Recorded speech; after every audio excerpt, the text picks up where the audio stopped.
Hi all, welcome back to the final whistle then for another stream on the channel.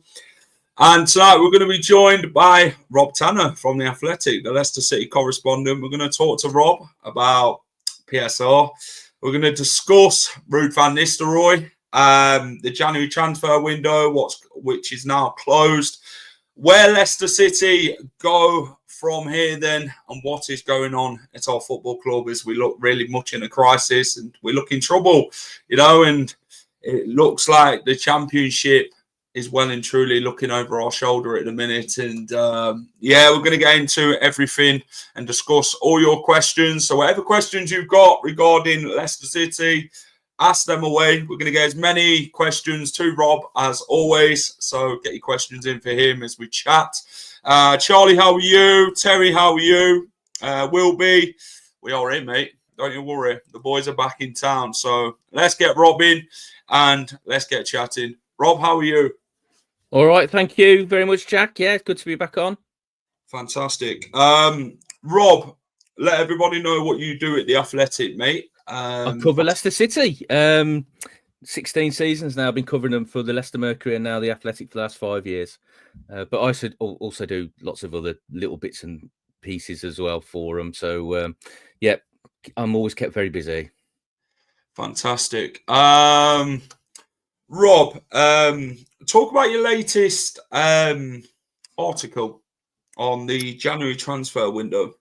Oh, the one that published earlier this week. Yeah, we did a little review, obviously, of the window and why it's been such a difficult window for them. I mean, January always is. It's a window for the desperate in many ways, and traditionally Leicester never really did a lot in the January transfer window. Maybe one every couple of years or so, because they didn't see value in the window. If you're shopping in that area, people think you're desperate, and a player that you might have budgeted you think would be worth 5 million suddenly is double that, 10 million. So it's not been a window that they've particularly been comfortable in. And again, they've come into this window desperately needing to do some business. And it's not been easy for them. The asking prices, the not just the transfer fees or the loan fees or even the wages have been difficult. They could have brought some players in, but would they have been players that would have improved the starting 11? Because if you look at the business they did, and this is what's hampered them in this window, the business they did in the summer under Steve Cooper, they spent £50 million net, one of the highest spends in their history, 80 million gross. You take away the Keenan Dewsbury Hall deal from that and you get 50 million net. And hardly any of those players are actually impacting on the starting 11. So that's the big concern. And that's what's edged them closer to the PSR sink line. And so they've had to be incredibly cautious. But they haven't got the players in that they really could have helped them in terms of survival in the Premier League, and certainly the players that Ruud thought he might have got.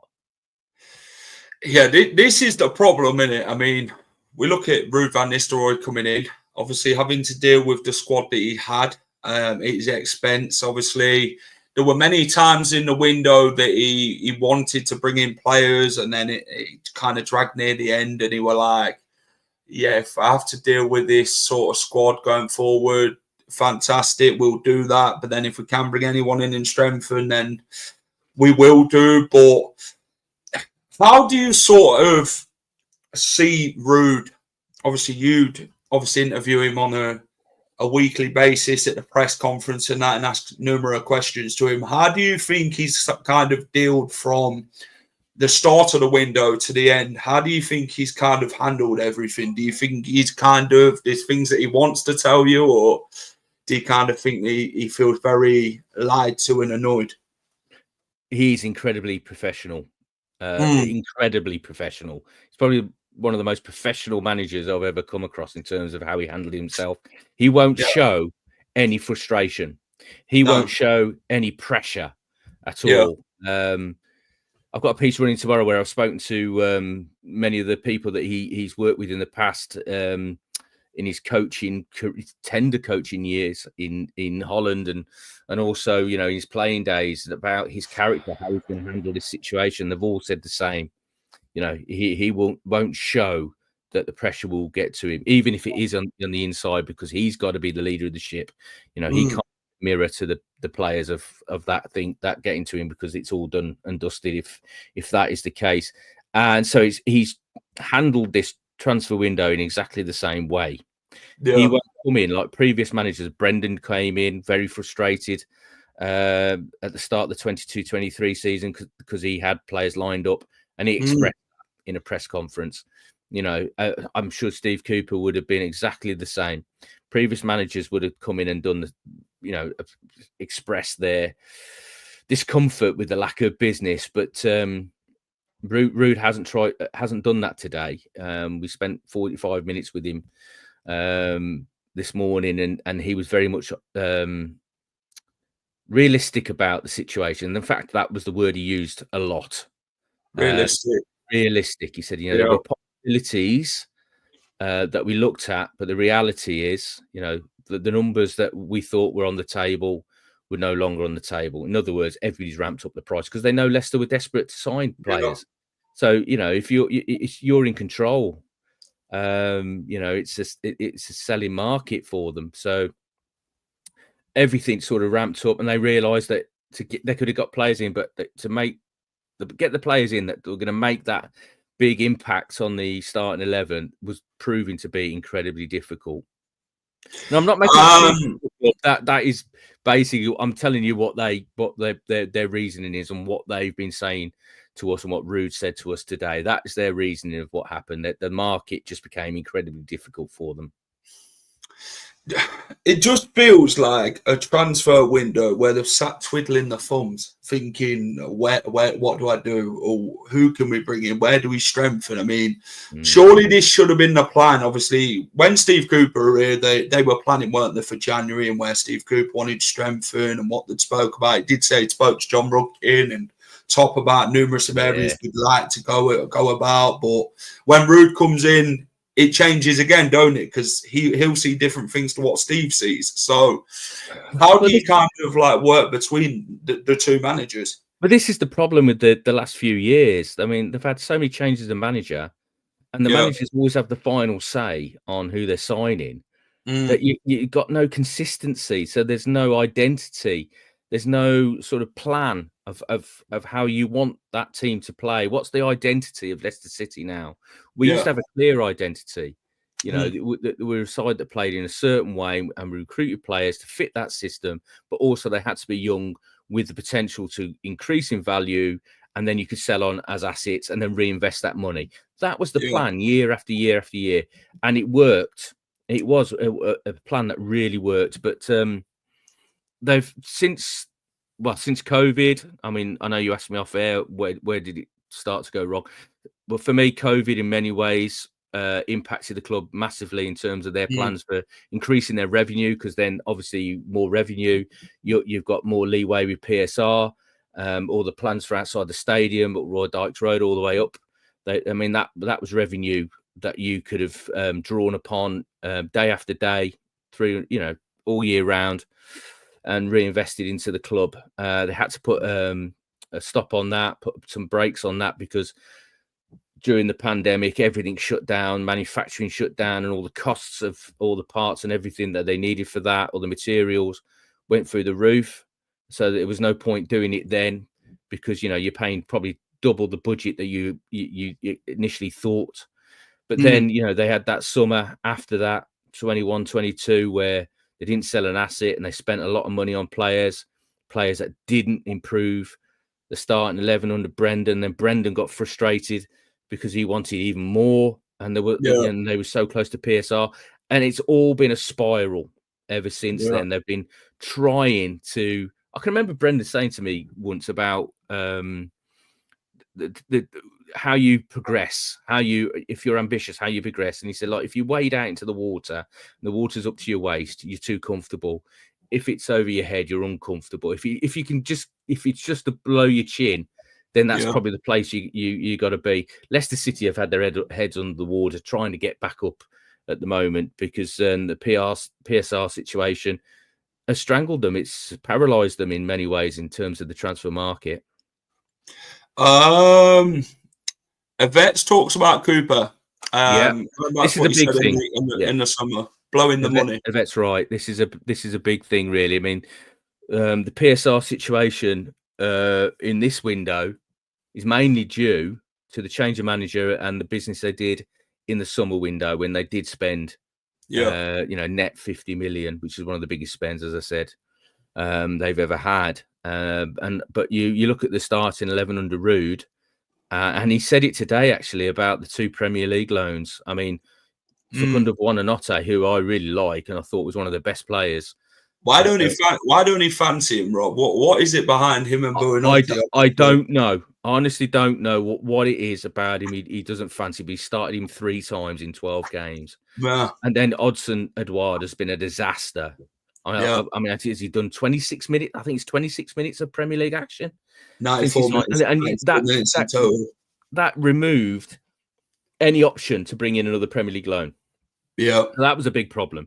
But then you look at Skip, Okoli, both on the bench, can hardly get a game. And you're talking about £35 million worth of investment there. I mean, that's money that you needed to spend on players that were going to make an impact. Yeah, they haven't. Unfortunately, Abdul, 14 million, got injured. You can't do anything about that. And that wasn't bad recruitment because Abdul's going to be an asset in the future for the club as long as he recovers fully from that terrible injury. But that summer business has not been good, and I think it's been a feature really of the, as I said, the lack of identity that the club's had over the last 3 years in terms of who the manager is, what sort of players they're bringing in, young that they can develop, or old for experience. It's been all over the shop, and that's why you're in the situation you are now, and you can't move a lot of these players on because they're on great contracts. Yep, and this is the issue. They couldn't. Let's just answer that one. Michael said, "Why didn't they send it?" Well, they couldn't. It would have cost them more money because the part of these agreements is obviously you're taking on a financial commitment to pay their wages. So Palace wanted him off the books to free up their budget so they could reinvest in their squad. So if you turn around and say, "Oh, actually, we've had enough, we're going to send him back," well, they say, "Well, hang on a sec, he's on 70, 80 grand a week. You're committed to spending that. You will have to still pay that." So it would have cost them a lot of money to send him back.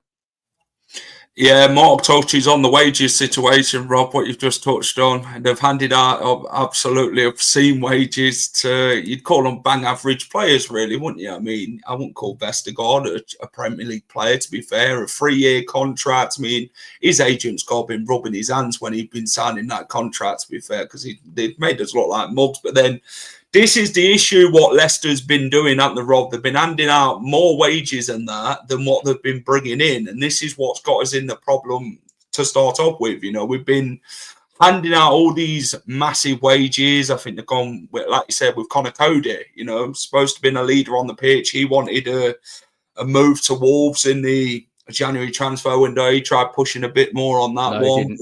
He didn't. No, that's false news. Is that false? He's not said anything to the club. In fact, Rude was asked about that today. That will probably come out later tonight because that was in the embargo section. But no, Connor is much more professional than that. But yeah, you're right. The wages they've been spending. Yes, I mean they obviously finishing fifth and eighth. They were pushing to be that consistent challenger to the elite of the Premier League and challenging for European qualification every year. And to do that under Brendan, and they had great success under Brendan for several years. Then they started to push the envelope in terms of how much they were spending their budget on the money they were. Unfortunately, the players they recruited for that money just weren't matching the performances to the money they were being paid, unfortunately. And I mean, the recruitment has to be questioned over the last 3 years. It has to be examined, how much they've wasted and how much trouble they've caused themselves through that recruitment. They had, as I said, they had an identity. A number of people left who were, scouts who were involved in that, and they had a clear identity, but that's all gone awry over the last 3 years. At the end of Brendan's spell, players were getting paid a lot more than they were before. New signings were getting big contracts. But I look at Yannick, and I think Yannick is such a great example of the muddled thinking over the period that he's been at the club. You think Brendan wanted him. He was a Brendan signing. Yeah. He came in on a good wage, good contract. And then Brendan didn't want him anymore. He was cast out effectively. And then even when Dean Smith came in, he wasn't brought back into the fold. Enzo comes in. It's a completely different kettle of fish. He's integral to how Enzo wanted to play. Then he gets a 3-year contract. And the 3-year contract was actually done during the season. Leicester was supposed to be under registration embargo, but they couldn't announce it. They couldn't register him until that was lifted. But that was all agreed with Yannick then, because Enzo wanted to move forward with him. Then Enzo leaves. Steve Cooper comes in, doesn't fancy him. So he's out in the cold again. Then Rude comes back in, and he's back in. So that's just a classic example. One player, and no fault of his, by the way, player that's come in, and like one manager wants him, one manager don't. It's doesn't seem to be a clear philosophy about what sort of players they need to bring in. There don't seem to be an identity. Someone called it a championship mentality identity with Leicester. They're not sure what they want or who they want to bring in. It's like we revert back to Cooper. I mean, I know you spoke about it in your articles and that, but talk to me about Cooper. I mean, before we talked back to January about Will Alves and that going out, but talk to me about Cooper's appointment. Obviously, the John Percy reported about Top not 100% committed behind it, but we know Top has the last say on these matters. Was it a Rudkin appointment with him, or is it advised by the Top that this is Cooper and maybe we could appoint him? I mean, I think I've mentioned this before, and I've certainly done it in an article that they wanted Graham Potter. Everybody knows they wanted Graham Potter. Graham Potter, it was the second time they went for him. He was reluctant. He needed convincing, and it was taking time. Now, in the meantime, obviously, they didn't put all their eggs in one basket. They were trying to line up any other contenders in case he said no. And effectively, they ran out of patience because it was getting to the eve of pre-season. They didn't have a manager in place. The transfer market was open. They were newly promoted back to the Premier League. They had to get on with work, and it was Top's decision. It was Top's decision, and he makes all the big decisions. Rudkin might advise him. Yeah, it's like this is the thing. So Rudkin advises him, and he's the sole sort of conduit now for the club in terms of the football side of it. Yeah, and so he would discuss it with him, but it would be Top's final decision. Now, Rudkin's opinion would hold great sway with Top, but Top was still his own man and would make his own decision on sackings and hirings of managers. Same as in the window, Rudkin might advise, but it's the managers that make the final decision on who to sign. They are given that sort of support.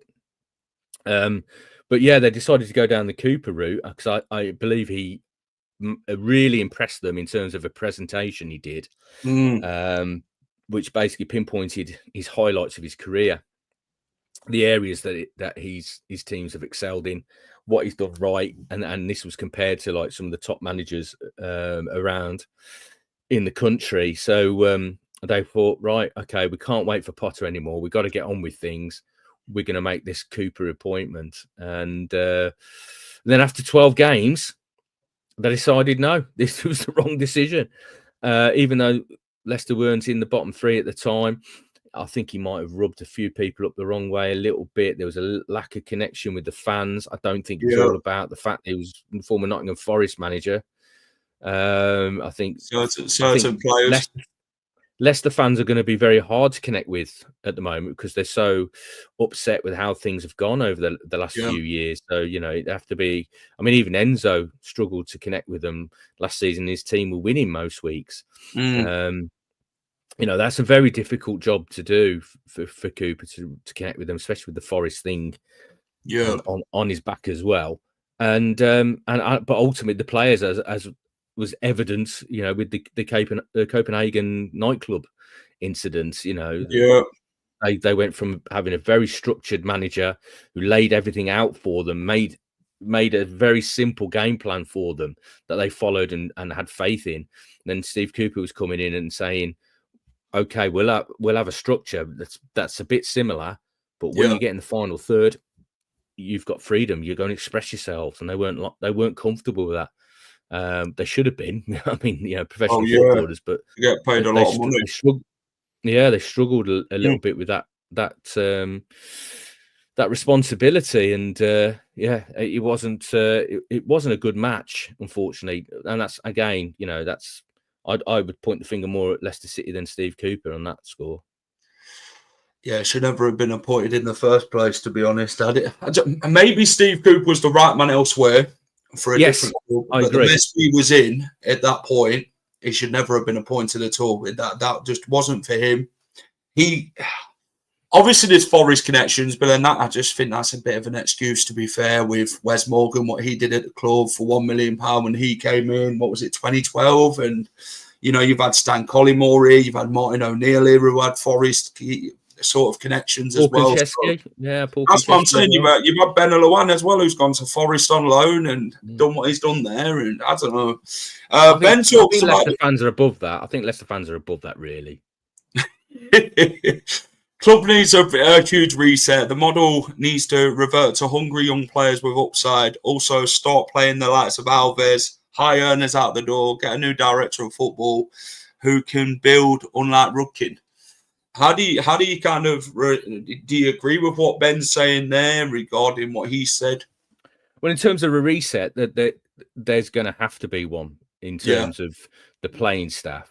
You know, especially if they go down again, because the circumstances will be even worse in the Championship second time round.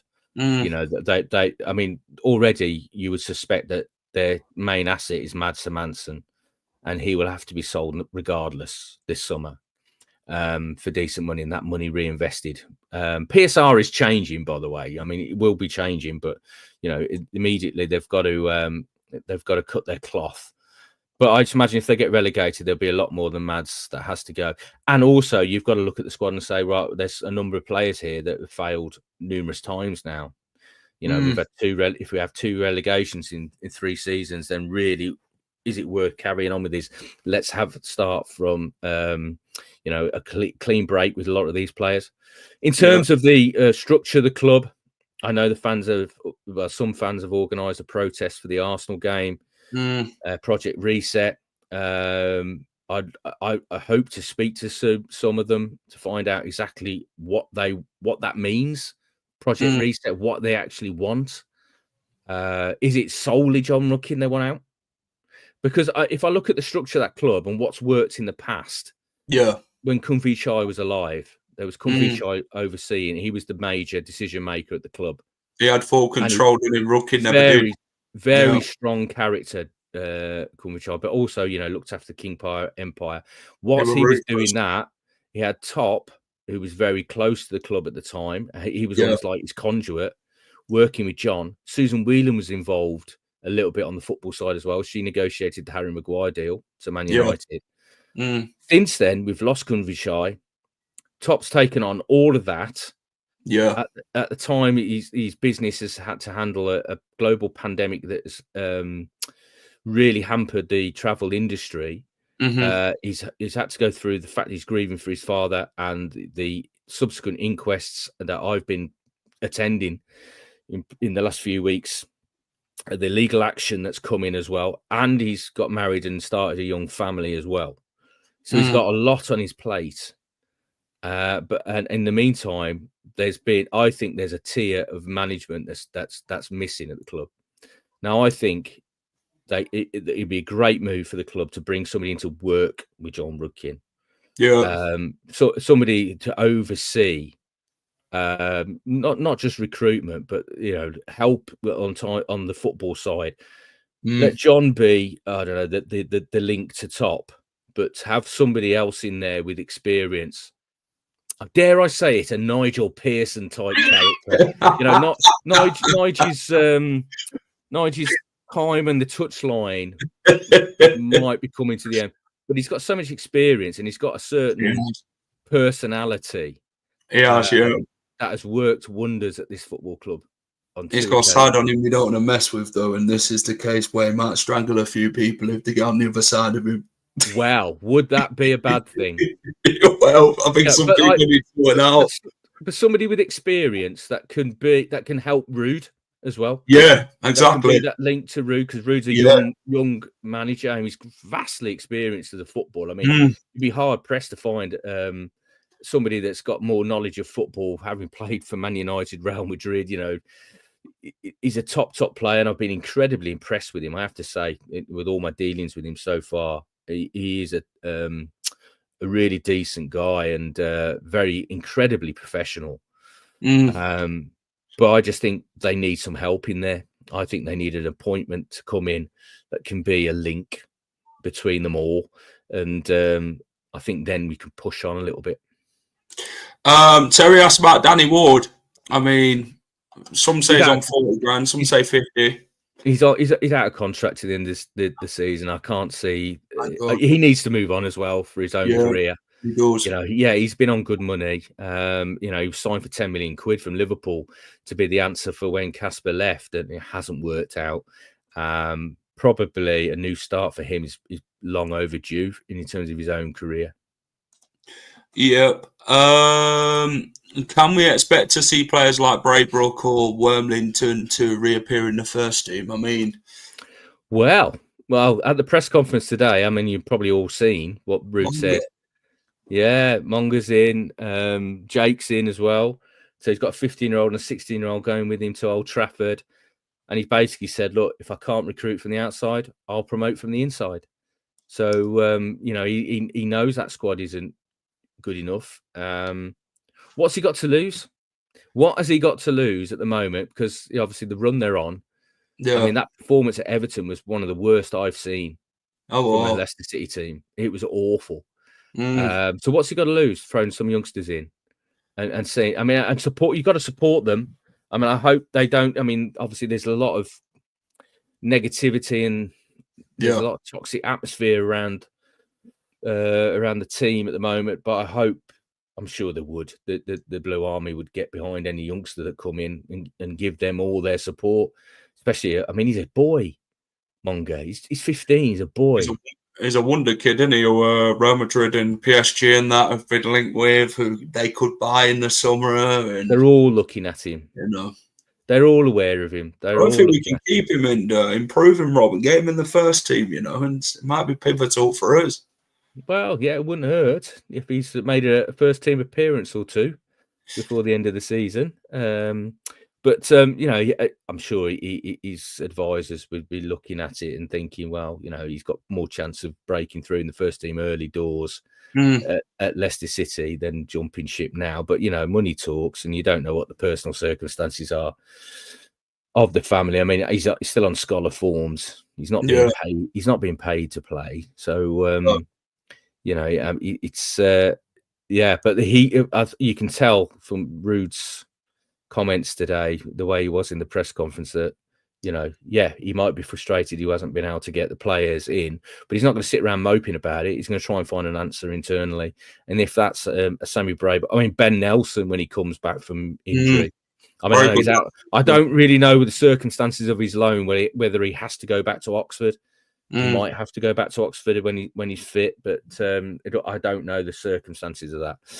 But that's a sort of, if you're looking at your four centre backs and you don't trust any of them, why not give a young centre back an opportunity if there's one available? And this is probably the last genuine, real opportunity in the FA Cup. Because look, let's be honest, Leicester, it's not a priority for Leicester this season. It was great when they won it. Mm. It was great when they won it, but the priority, and I can't stress this enough, the priority has to be staying in the Premier League, because if you go down to the EFL at this timing next season, it's going to be incredibly difficult. Yeah, that's it. Transfer wise, I mean, let's talk about Cannon, McAteer, Luke Thomas. I mean, what's even the future of the number 9? I mean, we've not asked you that yet, Eva. We'll leave that one for the minute. Tom Cannon went for £10 million, not replaced him. Leicester had a woeful window. Only signed Koulibaly for like, what was it, £2 million? I think the fee was around in the end. Maybe a bit more, but Tom Cannon obviously gone, which free up £10 million for Leicester to spend, but they never ended up doing it. McAteer, £8 million Sunderland offered, which could have rose to 10, rejected on deadline day. Luke Thomas, £5 million to Hoffenheim, Leicester rejected again. But then Jamie Vardy, I mean, nothing's been said on his future. Obviously, out of contract again in the summer. Yeah. About him, 4 players. Well, Jamie's future, I'll start with Jamie. Obviously, he's out of contract. We all know he's 38 now. If Leicester get relegated, has he got the hunger for another season in the Championship? That's a big question.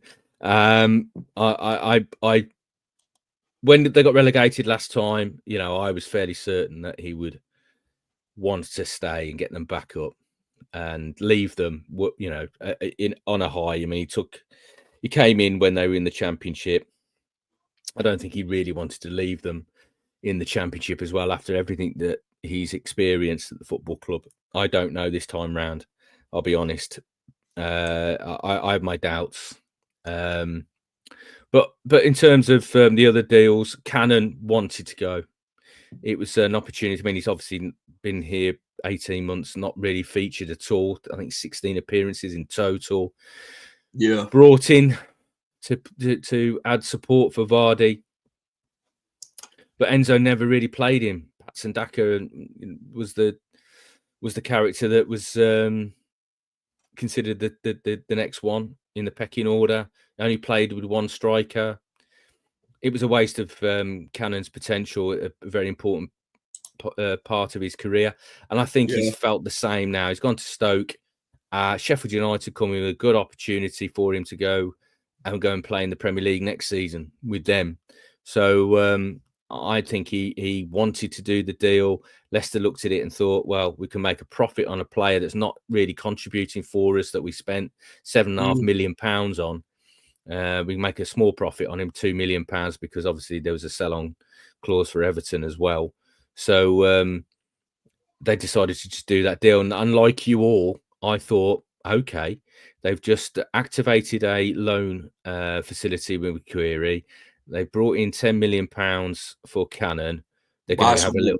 They're going to have a little go in the January transfer window. It didn't happen. So interesting. It is. It's in terms of McAteer and Thomas, let me deal with those two. McAteer, they didn't want to let him go. I mean, the club do put high prices on their players. Yeah, asking prices for their players. Now, Luke Thomas is going into his last year of his contract next year. That might have been a good opportunity for him to go and advance his career. He's not really featuring it at all. Young lad, €5 million, £4 million. Was that a really bad price for him? But then I think as well, if no players were coming in, Ruud was saying, look, I've got 2 players for every position here. This window isn't about weakening my squad. It was supposed to be about strengthening my squad. Hamza's gone because I've got lots of defensive midfielders and Wilfred Ndidi's back. But then if you sell Luke Thomas, where's my left back cover for Christensen?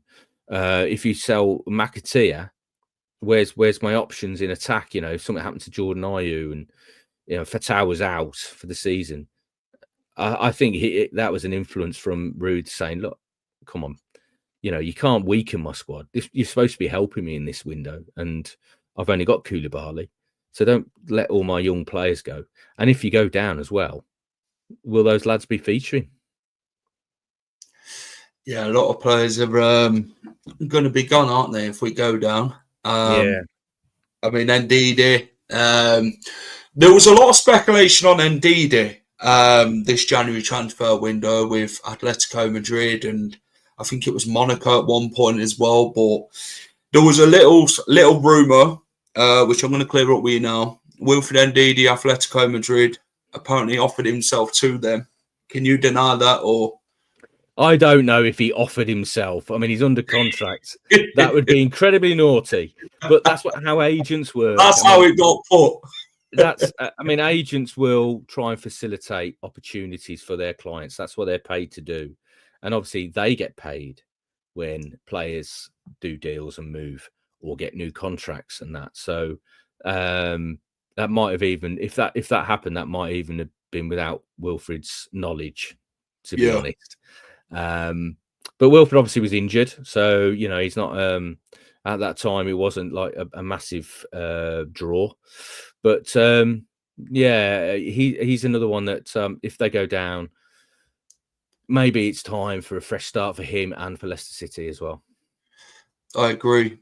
So Van Nistelrooy, a lot of speculation on his future after January regarding. Will he stay or will he go? What can you say on that matter? Is it the case that he could walk from Leicester, or is he happy here? There's a 10:30 embargo on his answer to that question, so I can't really say right now. Okay. Other than I'd be quite relaxed. Okay, fair enough. That's that one answered. Talking about Ruud van Nistelrooy, he's not romantic about a 4-4-2, but refuses to play a three at the back. Yeah, absolutely. He has played it before at PSV.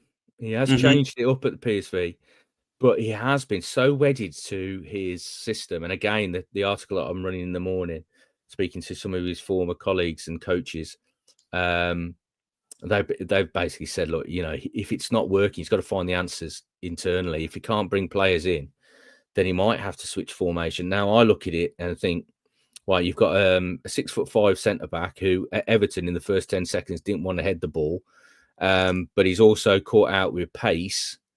He needs cover around him.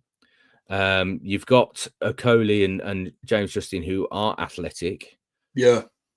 And you haven't got, at the moment, you've only got one out-and-out winger in Steffi Mavididi, who you're not playing. So what is the point of carrying on with this system? Why not go to a back three where you've got more cover for those guys that can't defend space? Play with a couple of wing backs. Bring Koulibaly in and Christensen as wingers. James Justin and Okoli as the two either side of a Connor Cody, because they need a voice in there. Still have a Winks in there or a Samari in there, but then go with some attacking players. Buonanotte and El Canous behind Vardy would be exciting, I think. That's just my personal opinion. What do I know? I haven't scored 150 goals in the Premier League for Manchester United, so what do I know? But I'd look at it and I think, well, you haven't really got the players to play the way you want to play, and the players that you have got, some of them are struggling for form. Why not change it? We saw it in 14-15.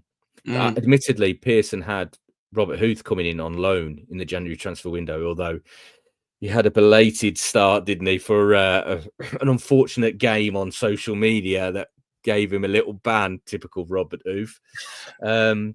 But when he came in, what a performer he was, what an influence he was. And they switched to a back three, and the rest is history. Ross wants to talk about Connor Cody. I mean, he believes he's on the radio more than he's on a football pitch. He said he ain't a leader for the club. I know Ross is one of them who seems to believe everything he reads.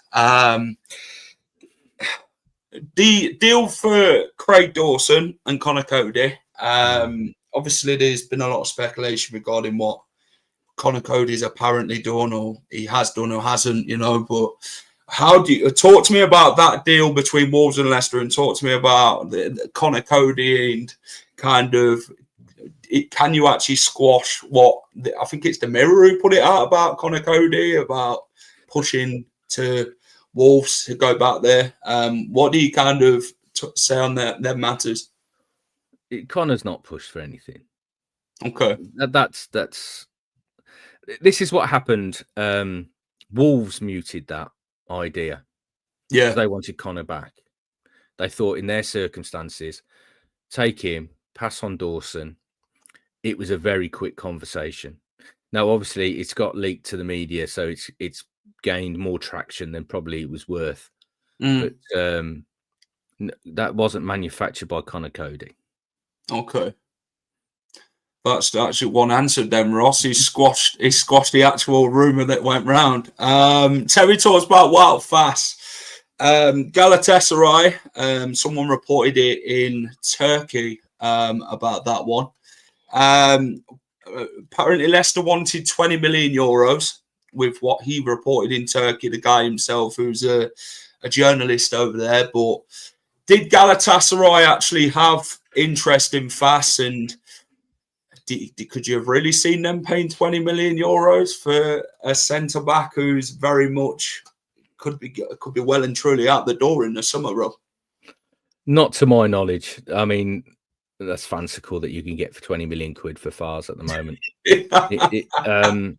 No, that I don't know if there might have been an inquiry, for him to see if he was available. But as I said, Leicester are looking to strengthen their squad. But yeah, his form this season hasn't been great. Obviously, Rude dropped him straight away, brought him back in because he had a couple of good games.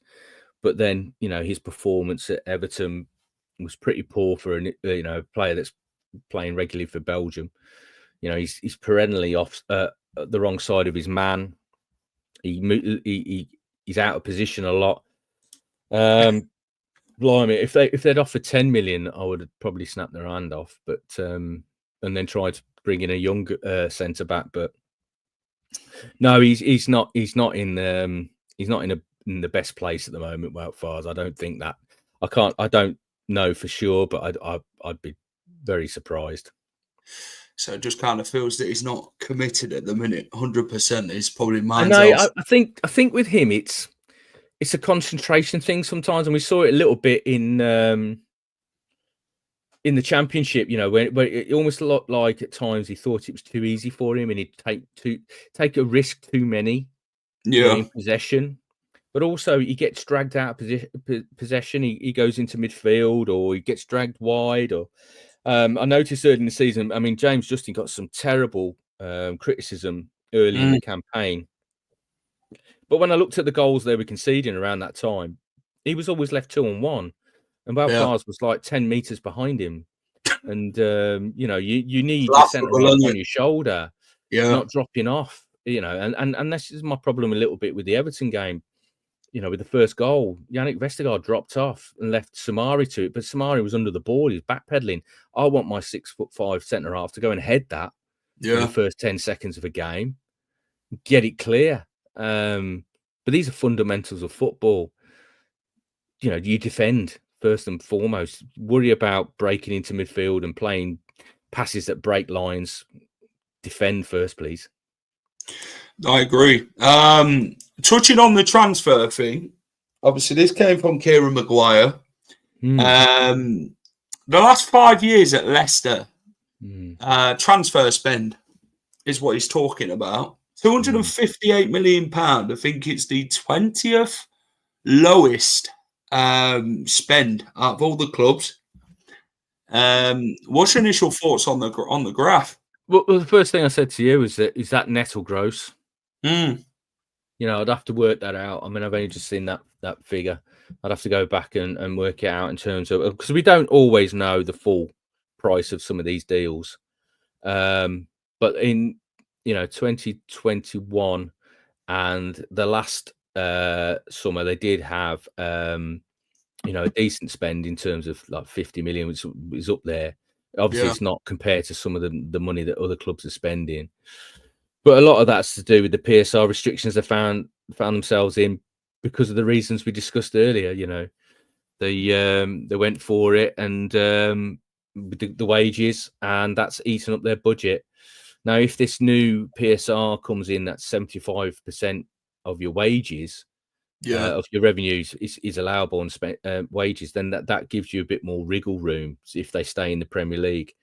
But at the moment, it's the total cost of everything. So, and they are struggling to meet those. I mean, they can't ask Nick DeMarco to stand up every season and argue they weren't a Premier League club or an EFL club. You know, that's going to come to an end at some point, and they're in arbitration right now for that 22-23 season over jurisdiction. So, you know, there could be a little bit of pain down the line in terms of that if the ruling goes against them. It's difficult because you look, and I've got to clarify this. The fans think that Leicester haven't got any money. Where's the money gone? They've got pots of money. I mean, Top's just written off another load of loans into shares. That's 420 million by my calculation that they've converted into shares in the club of loans. I mean, that's a huge amount of money to invest in anything, let alone a football club. They would invest even more if they could. The problem isn't a lack of money. The problem is being able to spend it under the current regulations.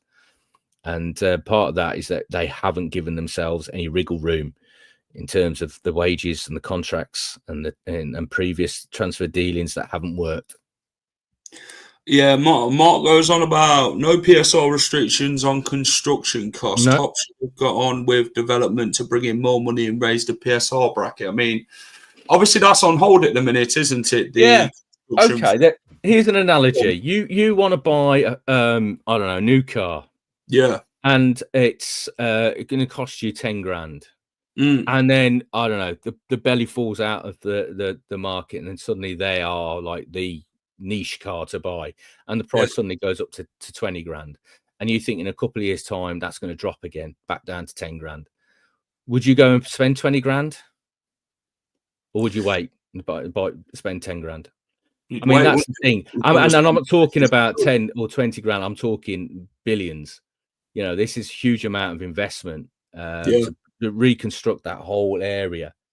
So, you know, I mean, at the time of COVID, I was planning to have all my fencing in my garden redone, and I had a quote for it. And when COVID was over, and the builder that I was going to get to do it got back to me and said, "Look, I can't honour that quote now because the price of timber's gone up threefold." You know, it's but you put that on a scale of what they were going to build in indoor arena, merchandising and retail, and you know, all the stuff they had planned. I mean, it would have brought in great revenue, but if you're having to outlay a massive amount, it takes longer for you to see that revenue come in. So I think it was wise to pump the brakes at that time with COVID, because we didn't know what was going to happen at the time. Would the pandemic carry on? Would it come back again? You know, you can't commit to these things and suddenly it's all going out the window. You've got to wait for things to stabilize. But now we're getting, and of course, then they lose their Premier League status. So, you know, and fans, the question of, would fans dwindle? Would you not be able to sell out this 40,000 seater stadium now? To be fair, I kind of think, you know, if they expand the stadium, I kind of think we'll look like Cardiff City. Do you know how their stand is? Where they've built on it, haven't they? And then no one sits up there. It's just empty all the time. But then they built it, what was it, in the Premier League? And then obviously when they went up, and then they could bring far more fans through the door. But then you've got to be staying in the league and competing for Europe. And obviously Leicester were competing for Europe, weren't they? I mean, probably the time of when we was in the Champions League and the Europa League and times like that, you'd probably thought to yourself, yeah, it'd probably be a good time to extend it, bring more fans through who would want to come in, watchers. But then now it's kind of the situation of, if you're in the Championship next season, you're not going to get that, are you? 40,000 seater stadium filled. It took a few years for Cumberchai to be convinced of a stadium expansion, but for that very reason, he didn't want loads of empty seats. He wanted the atmosphere, and at the time, around that period, you know, the excitement, the King Power was rocking, wasn't it? Absolutely rocking, and it was a great atmosphere, one of the best in the Premier League when they got up. And that it's taken a long time for them to go, right, okay, let's commit to doing this, because it's such a huge investment. I mean, they're billionaires, but not idiots as well. They're not going to just throw money away.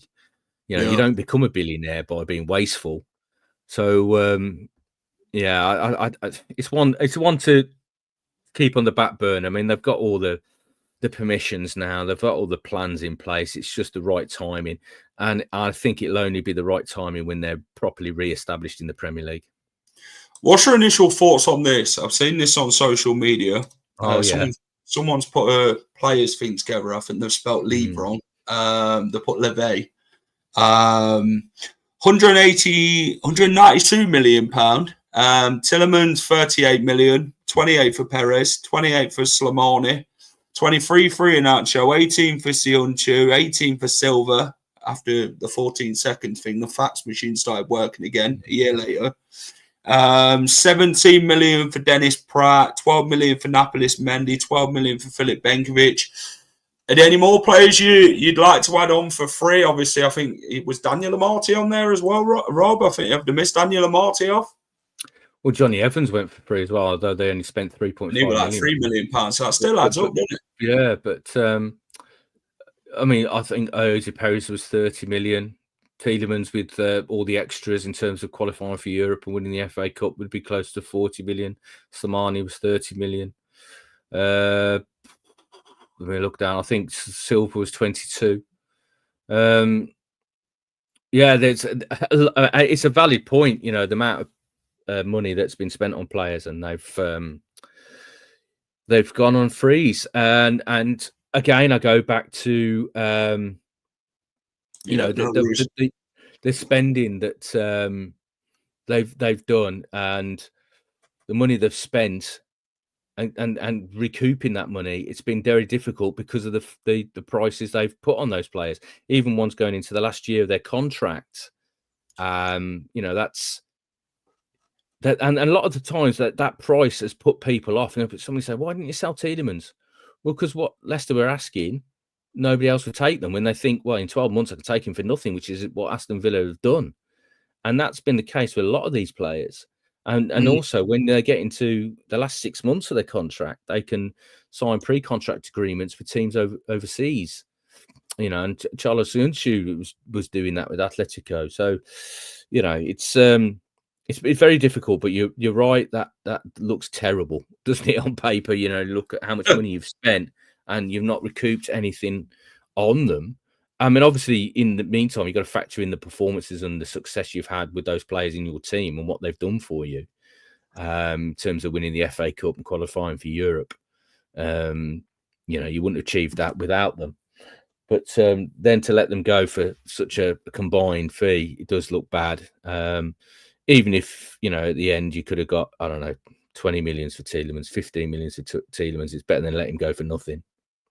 Yeah, Mark said just can't get rid of player surplus to players, which is due to wages, which is what's been put in. Complete dereliction of duty. Again, it's whether there's buyers. I mean, Yuri was holding out for a top 6 club. I mean, you could argue he has found one in Aston Villa because they're in the Champions League now. Yeah. But I think we all know what I mean by, you know, the top 6 club at the time. That, you know, it was, you know, that sort of didn't happen. And the player's got to want to go as well. If he's on great money at Leicester City, even if in the last year of his contract, and somebody's coming in and said, "Yeah, I'll take him, but I can only pay him half what he's earning now for a year." Yeah, I mean, we're talking a lot of money. Then they will say no. I mean, Yannick Vestergaard, you know, he had opportunities to go for various reasons. He didn't. One of them was his wife was pregnant at the time. Yeah, on loan. But also, I think the big factor is he's not going to earn the same money elsewhere that he's getting at Leicester City, and it's a profession that's very short lived. So they're going to take the money when they can. Well, I agree. Imran said, "Is there anything for the fans to be positive about? Please give us some." Yes. I'm looking forward to these young. I know you can't pin all your hopes on a 15 or 16-year-old, but I want to see some kids coming through again now. I want to see that. I like Rude. I hope he changes things a little bit, has a little tweak of the system. I honestly think there's no point keep changing manager all the time. They've been doing that far too much, and that's why we've got into the situation we're in. There's been no clarity about how they go about changes, so I can't see the point in changing Rude, even if it looks like they're destined for the championship. Stick with him, give him a window, and let us go again, because we can't keep, changing everything in terms of the manager and the philosophy. We need a clear structure at Leicester City. As I said, my solution would be to bring somebody in that would be a conduit between the manager and John Rudkin and top. And I think as well that he needs a window with a decent investment and a clear out of this squad. I agree. Reminds me of the Pleat days at the minute around the club, depressing times. I don't know if you know much about the David Pleat days, Rob. I've heard about it. But there was also Martin O'Neill out days as well, weren't there? And they turned out okay. Before I let you go, the season, I mean, where do Leicester City now go from here? Obviously, they sit 18th in the table, 2 points behind Wolves. I mean, Wolves, you could say it's theirs to lose at the minute, it depending if Leicester can better their results. But Leicester now going some very tricky fixtures after Man United with Arsenal, Brentford. We've got Brighton, Newcastle, Man City, Chelsea, West Ham and them types of teams coming up. But where do you see Leicester from the here and now? Can they get any points? I mean, the computer said we'd probably get about 30 points to end the season and finish 17th. But I don't think Leicester fans thinking to themselves, where are the points? Are we actually going to get any more points? But I don't know. What do you say on it? I've got a mate called Tommy who's a season ticket holder, and he said exactly the same to me. He said, Rob, I reckon we're going to need 18 points from the last few games. He said, where are we going to get them from? But if you look at the table, they're only 2 points away, and having only picked up 3 points, 3 points from 9 games. I mean, the fact they're still only 2 points away from safety gives you hope. Yeah, because if you could just find a little run of form, that could get you away. I mean, some of the other clubs that are around at Everton, I mean, they've won 3, and they're talking about being safe. 3 games, if you can get on a run of 3 wins. But something's got to change in terms of the way Leicester are playing, in terms of the mentality of some of the players. There's got to be a spark from somewhere. Now, we haven't had it in the transfer window, which is where you usually get it. You might, 1 or 2 coming in that are going to give you a real lift. We haven't got that, so he's got to find it from somewhere. He's got to find a little trick up his sleeve, a tinker of the system, a new combination. Sort out that back four for a start off, because you can't. You've got no chance of survival. 1 clean sheet all season, no chance. You've got to stay in games. The defense is a mess. No matter who you bring in, it's been so porous and so casual, and teams are not having to work for their goals. It's not like the wonder strikes. I mean, you look at the goals against Everton, they're calamitous defensive errors. It's not about structure. It's about individuals not doing their job. That has to change. 3 points from the last 2 away games ain't a bad return, to be honest. I mean, the thing is, you go from now until February to March to April. We've got really difficult fixtures. I mean, Wolves in that they'll pick up points, won't they? I think Wolves, the keeping Cunha's a massive boost for them. He's the man who's controlled the thing. But Leicester's, there's just lack of hope, aren't they, around the club at the minute? It's a mess. It just feels like free fall, doesn't it, Rob? You spoke about it, I think it was a few weeks ago, about how far we've fallen. And this season just feels like there's no optimism at all. It just feels like now, it feels like we've kind of gave up. But it can quickly change. I mean, the last comment there about 3 points from 6 away from home isn't bad. You put that into context. They went to Tottenham and won. That's an incredible result. Yeah. But then they went to Everton and were demolished. It's all about context in that. It's not black and white. That was 3 points from 6. But things can quickly change, as they have done over the last 2 weeks. We went to Tottenham and got that win, and everybody was like, wow, okay, I can see light at the end of the tunnel now. I think I even wrote that. And then we went to Everton and 2-0 down after 5 minutes, 1-0 down after 10 seconds. And you think, where's that hope gone? Yeah. But it can quickly change again. I mean, we've got FA Cup. I mean, it's not a bad time to be going to the FA Cup. Perhaps this is the time for Rue to try something a little bit different. It gives him some different personnel. And then, go into the Arsenal game and again, use that as a game that you think, well, okay, nobody's expecting us to get anything from this. So let's try something different. Let's work on something. And then we can go into the latter part of the season and try and do something special. I agree. Imran talks about defensive central midfielder, the issues. Winks and Samari not contributed with any goals either. No, and they're not goal scoring midfielders. They're both deep sitting midfielders. That's what I mean. If you want to tinker with something, if you want to go for broke, have one defensive midfielder. Now Winks is not a defensive midfielder. He's a deep line playmaker. He's not going to be somebody who's going to break up play. Wilfred and Didi coming back could be a big plus for them. No, I agree. Rob, talking on Monga, he could be Leicester's second youngest ever player. He will be. It's about 9 days. Is it 9 days? Or is it 7 days? They've said there. 15 years, 6 months, and 28 days. He's just falls short of Ashley Chambers' record by 7 days. Madness. Yeah, it's good. It's good. It's good to see that some youngsters are going to get a taste of first team action. But I don't think we can be relying on Leicester City's Premier League safety on teenagers. You can't rely on academy players to save you, can you, Rob? You've got to be buying players. But if it gives them a lift, if it gives people a lift, it gives everybody a bit of a lift. The fans give, more importantly than anything, gives them a lift to see homegrown talent coming through. Then there is hope. Then now the window's ended. I'm going to ask you one question: can Leicester City stay up, and have they got enough? They can stay up. Whether they've got enough at the moment, I have my reservations. But they can stay up. Fantastic. Rob, plug the Athletic for me, mate, before I let you go. Are there any offers on for anybody who wants to subscribe? Oh, we've always got offers on for subscriptions. We're part of the New York Times. In fact, we are the sporting arm of the New York Times these days. And, it's an app and a website. Go and check us out. Fantastic. Cheers, Rob. Thanks for chatting. See you later. See you later. That was Rob Tanner. Great chat with Rob. Three at the back, Coley the speed, Bilal and Dide, and Facundo in the midfield behind Abardi, Woyo and Vitka on the wings. Is there a potential free agents? No, I've not heard anything else on it, to be fair.